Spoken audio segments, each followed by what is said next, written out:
우리가 늘 죄 가운데 범할 수밖에 없는 우리의 인간의 연약함을 고백합니다. 그런데 하나님은 우리에게 무엇을 말씀하시냐면 그럴 때마다 회개해라. 회개하면 내가 너희의 기도를 용서해 주겠다라고 하는 귀한 말씀을 주시고 있어요.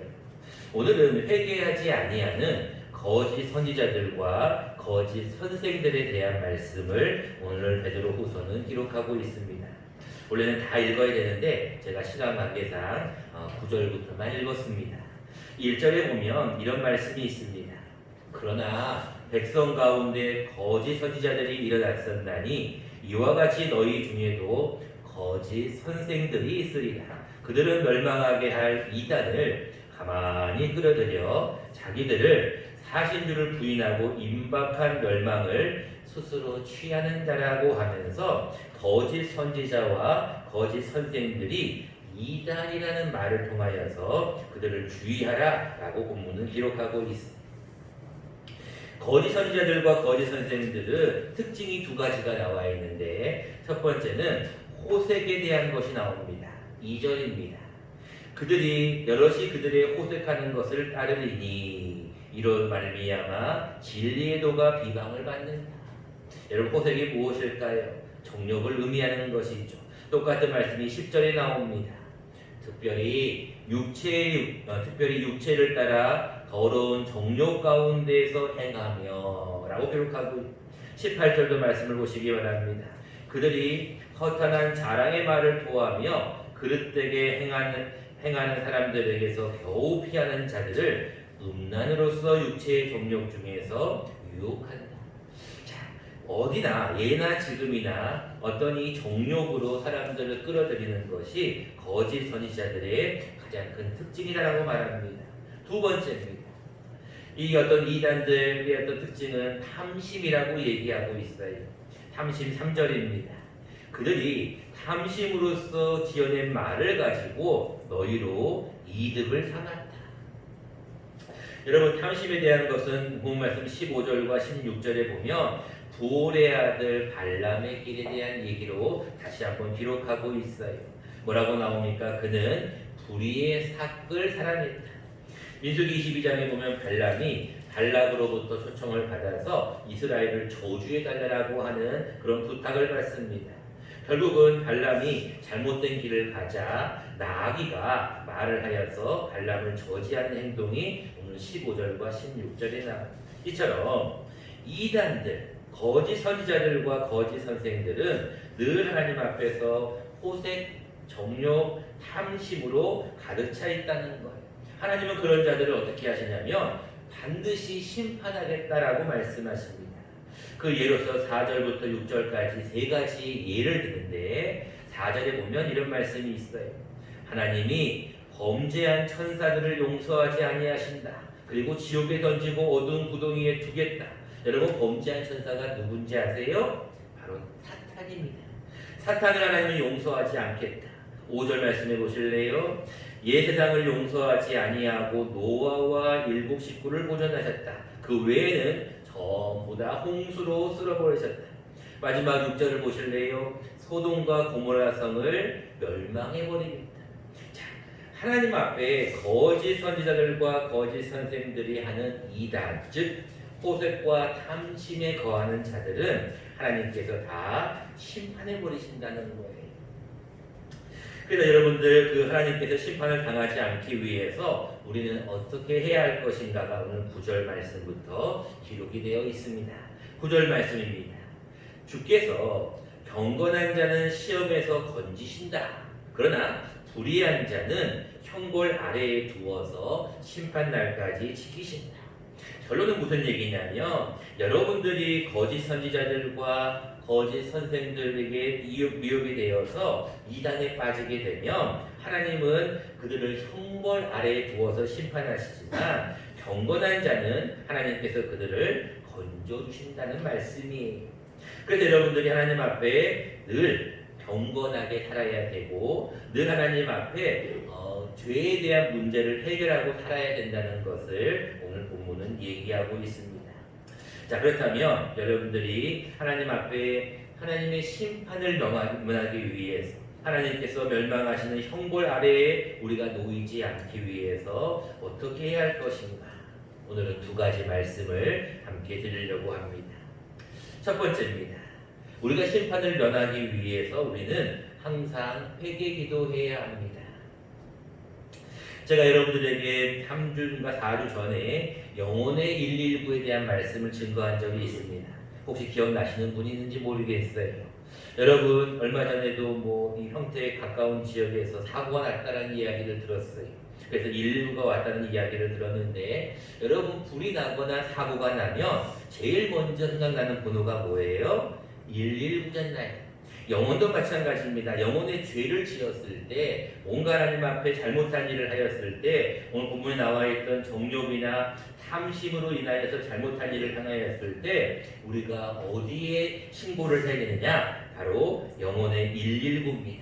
혹시 영혼의 119가 어딘지 기억나시나요? 오래돼서 기억을 못하시죠? 그래서 제가 여러분들을 위해서 자막을 준비했습니다.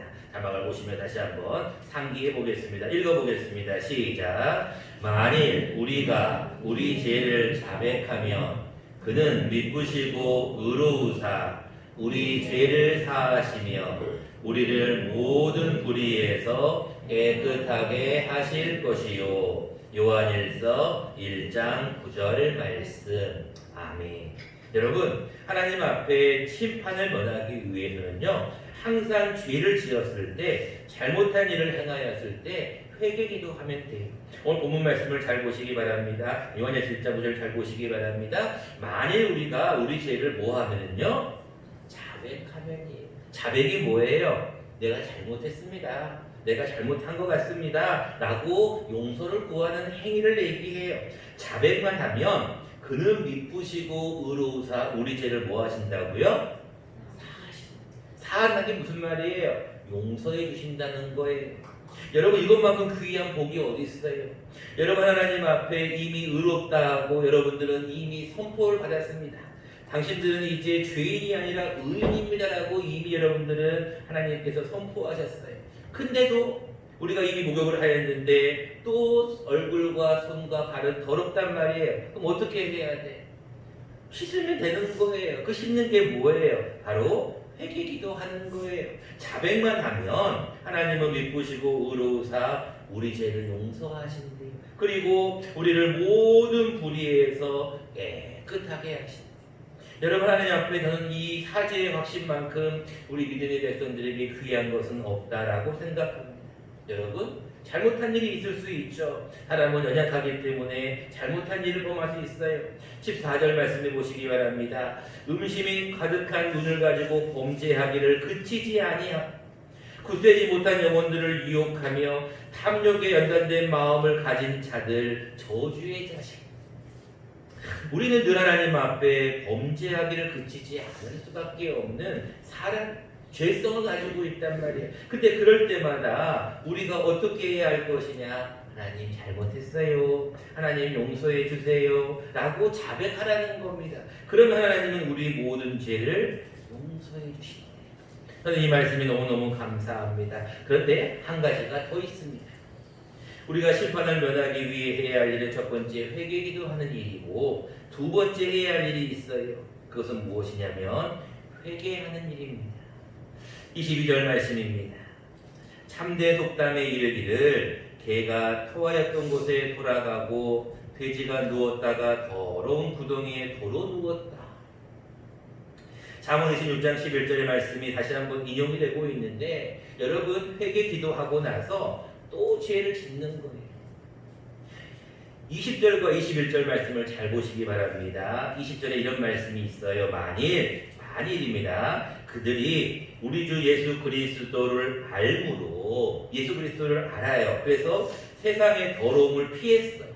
우리는 예수 그리스도를 믿고 알면은 구원을 받습니다. 그래서 세상의 더러움을 피했어요. 그런데 그 다음 말씀을 보실래요? 뭐라고 나와 있어요? 세상의 더러움을 피한 후에 먼시 다시 그 중에 얽매이고 지면 나중 형편이 더 심해진다는 거예요. 귀신 들린 자를 예수님께서 고쳐주었어요. 근데 그 귀신 들린 자가 다시 7귀신이 들어온다는 거예요. 하나님 앞에 회개 기도를 했어요. 하나님 잘못했어요. 용서해 주세요. 근데 또다시 죄를 짓는다는 거예요. 21절 말씀해 보시기 바랍니다. 의의 도를 안 후에, 의의 도가 무엇일까요? 복음이잖아요. 우리가 복음을 안 후에 받은 거룩한 명령이 있어요. 그 복음대로 살아라. 내가 복음을 부끄러워하지 아니하노니 이 복음은 모든 믿는 자에게 구원을 주시는 하나님의 선물이다. 하나님의 은혜라는 것, 은혜로 구원을 받았으면 명령을 지켜야 되죠. 근데 뭐라고 나와 있어요? 21절 말씀에 의의 도를 안 후에 받은 거룩한 명령을 뭐하는 것보다 저버려요. 차라리 알지 못하는 게 낫다는 게 무슨 얘기냐면 왜 거룩한 명령을 받았으면서 그것을 또 저버리느냐라는 거예요.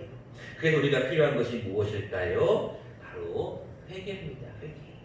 여러분 회개라는 것과 회개 기도는 달라요. 여러분 회자가 무슨 회자일까요? 뉘우칠 회자예요. 계자가 무슨 계자일까요? 고칠게. 뉘우치는 것은 회개 기도와 연관이 될 수 있죠. 하나님 잘못했어요. 뉘우치는 거죠. 근데 개는 행동이 움직여야 돼요. 다시 개가 토할 때부터 돌아가면 안 된다는 거예요. 그리고 돼지가 다시 더러운 구덩이에 누우면 안 된다는 거예요. 진정한 회개가 과연 그래서 무엇인가? 오늘 본문은 아니지만 바로 옆에 3장 9절 말씀을 같이 한번 읽어보겠습니다.